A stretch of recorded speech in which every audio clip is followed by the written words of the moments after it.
আসসালামু আলাইকুম, সবাই কেমন আছেন? আশা করি সবাই ভালো আছেন। আমি আল্লাহর রহমতে অনেক ভালো আছি।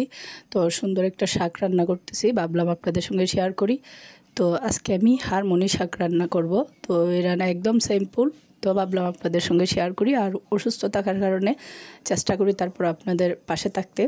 তো প্রথমে দিয়ে দিলাম চুলার মধ্যে একটা প্যান বসিয়ে, তারপরে এর মধ্যে পরিমাণ মতো কিছুটা তেল, পেঁয়াজ, রসুন দিয়ে সুন্দর করে এগুলোকে হালকা ব্রাউন করে ভেজে নেব।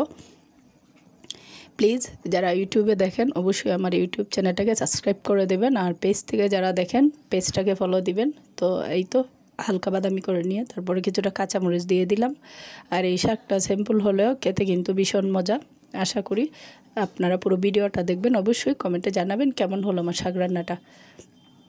তো এই তো কিছুক্ষণ নেড়ে চেড়ে, আর এই শাকটা কিন্তু অনায়াসে অনেক জায়গায় পাওয়া যায় আমাদের আশেপাশে। তো এই তো তো আমি এই শাকগুলা কিনে এনেছি। তো আমাদের রাস্তার মোড়ে একজন বয়স্ক লোক নিয়ে বসছিল। তো কেমন লাগলো। আর আসলে এই ধরনের মানুষদের কাছ থেকে যে কোনো জিনিস কেনা আসলে দরকার। তারা কিন্তু অনেক এই বয়সে অনেক কষ্ট করে, বোঝা যায় তাদের ফ্যামিলি তারা কতটা প্রাধান্য দেয়।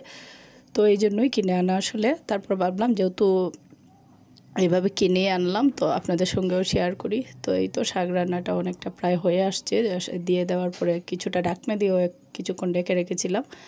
তো আসলে আমি শাকসবজি রান্না করার সময় চেষ্টা করি ঢাকনাটা বেশি না দিয়ে শাকটা রান্না করার জন্য।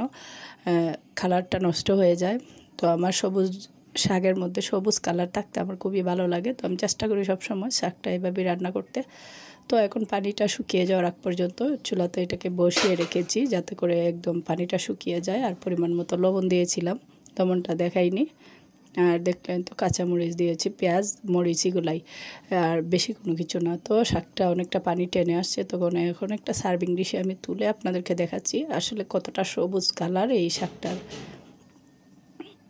তো প্লিজ সাপোর্ট করবেন, আমার পাশে থাকবেন, যাতে করে সুন্দর সুন্দর রেসিপি আপনাদেরকে দেখাতে পারি। সবাই ভালো থাকেন, আমার জন্য দোয়া করবেন যেন তাড়াতাড়ি সুস্থ হয়ে যাই, আমার বাচ্চারা যেন ভালো থাকে। আল্লাহ হাফেজ।